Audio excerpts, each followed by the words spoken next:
So the NFL season is closing in, but more importantly, today is September 1st and Eagles football is around the corner. Today, I want to talk about some of the things that Doug Pederson said in his press conference, and I also want to touch on some of the stats that we got from training camp because there's no preseason and it's only practice, but it's good stuff to hear.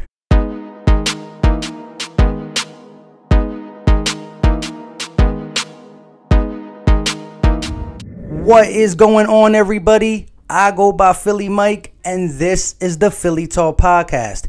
If you are new to the channel and love talking Philly sports every single day, go right ahead and hit that subscribe button and make sure you turn on post notifications so you know when I go live or drop some content.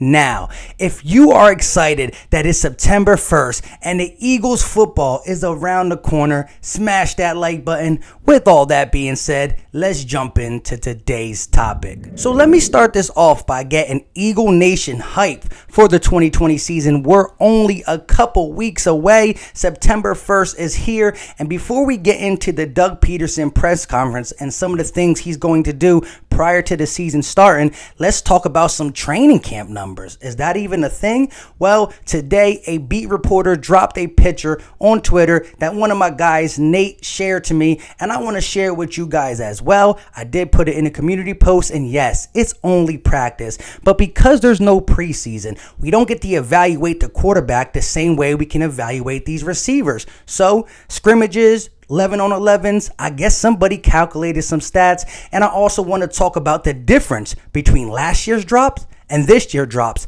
just in training camp and how that can translate to a great 2020 season. Let's start with our guy, number 11. Again, this is just practice. I'm not going to take it too seriously. Like Allen Iverson said, practice? We talking about practice? Now, these touchdowns go from rookies to veterans to tight ends to running backs, so it is promising to see. I'm not going to put too much stock onto it, but if you look at his numbers, 308 reps, 65% completion rate, 28 touchdowns, 5 interceptions, and 114.74 passer rating. It's practice, but it's better than seeing some bad stats, I guess. And like I said, when have we ever had a season without preseason? That's where you can evaluate some plays, some production, but even the starters don't get that much play. Let's move on to the skill players, mainly the receivers.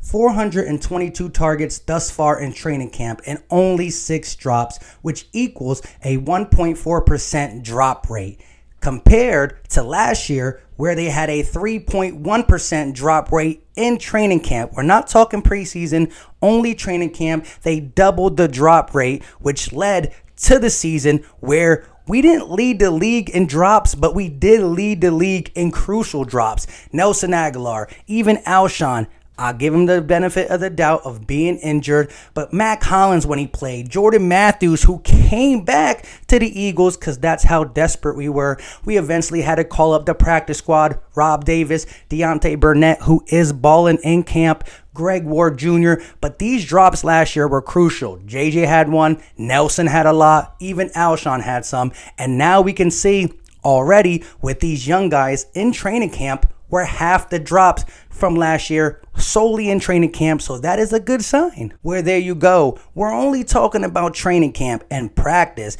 but we never had an offseason like this, so I'm going to take any type of evaluation with the guys not being able to get the work they want in on their own, with their people, with their position groups, with their coaches. I'm going to evaluate any way I can because this is not a normal season. This is the 2020 pandemic season, which everybody has their own ways of coping with it. You got guys who opted out. You got guys who are far behind. You got guys who are lingering injuries from not just moving at all. I don't know. It's been a weird season. We just saw Derwin James get hurt for 6 to 8 months for the Chargers. Shout out to him. I mean, it's been crazy. Gerald McCoy goes down with a season-ending injury. We've had our fair share of injuries, so it's been a weird season. Injuries ain't really weird for the Philadelphia Eagles, but soon they should be. We need to get better in that department. But let's jump over to some of the things that Doug Pederson said. Now, Carson Wentz out again with the soft tissue injury. Soft tissue issue. Is it really an issue though? The Eagles said it was minor, and Doug Pederson is treating Carson Wentz how he would treat him in the 4th preseason game, which is not really play him. So minor issue, doesn't really matter. He's going to play week 1 and play great. Now, I want to make sure we protect him with the offensive line because we don't need to aggravate anything or get him injured in any other way, shape, or form. And that brings me to what Doug Pederson said about Jason Peters. He tried to downplay what was reported by beat reporters on Jason Peters wanting more money to play left tackle. And he said, right now, we're going to play him at right guard. We're going to play Matt Pryor and Jordan Mailata on the left side and see how they go. Matt Pryor's took first team reps, and again, he struggled horribly over the weekend. Now we're going to see how it goes, but he's more for the right side at the right guard position. He moves too slow. He's strong. He can play the right guard. He's just not athletic enough to stay with these defensive ends. It's as simple as that. Now, Doug Pederson also talked about some of the young guys not being able to be looked at in preseason. It's going to be hard to evaluate the talent, but he kind of got his eyes on certain people, and that's where he talked about AK, but he also talked about Holyfield. I think them two are that 4th running back fight. I don't know how it's going to end up, but we got the 53-man roster coming out, and I'm going to dive into all my thoughts for each and every position and give that out to you guys by Friday. We might have something special with a bunch of content creators, but that's all I'm going to say for now. Back to the left tackle position. I don't believe Doug Pederson even feels like we can go into the season with Matt Pryor as our starting left tackle. I think they're slowly trying to persuade Jason Peters, either give him more money or persuade him, or they're thinking about some outside sources. We heard today that Riley Reiff decided to take a contract, so he's staying with the stinking Minnesota Vikings. It is what it is. It would have been a great deal, but there is some guys out there, some C-plus guys who we can just have as a backup plan, because who's the real backup behind Matt Pryor? And I don't believe he's a first plan anyways at that position. I like him on the right side at right guard, but we still got a couple more days. We're going to have to figure something out, or we might be in a little bit of trouble with the offensive line week 1. I think we can still mask it with some chipping from the running back, keeping the running back in the block, tight ends, all that stuff, but it does take away from the playmaking ability from the guys if you got to keep extra guys to block.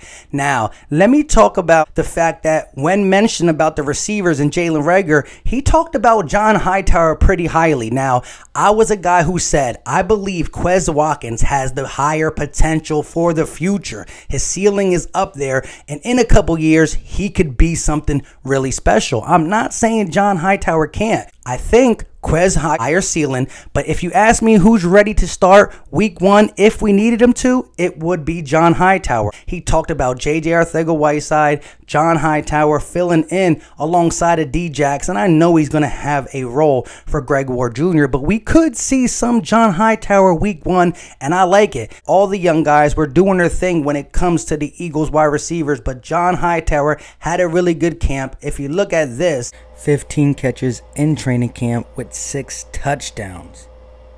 So I'm ready for week 1. I mean, there's still some things we got to get, especially when it comes to the offensive line. I honestly would look to add some depth, even if it's a C-plus guy, a guy who has experience playing left tackle in the NFL. With all that being said, let me know your thoughts in the comment section. How do you feel about some of the things that Doug Pederson said when it comes to left tackle, when it comes to Carson Wentz's injury, and when it comes to John Hightower and the receiving corps for week 1? Now that Jalen Reagor is week to week. Also, let me know what you think about the drop rate and Carson Wentz stats. I know it's only practice, and a lot of Cowboy fans, Giant fans, and Washington fans might say, really, bro? It's practice? But again, no preseason, and if they know their quarterback stats, they will like it too. Let them worry about them. We worry about us. Eagle Nation, can't wait for the season to start. You know what time it is. We out.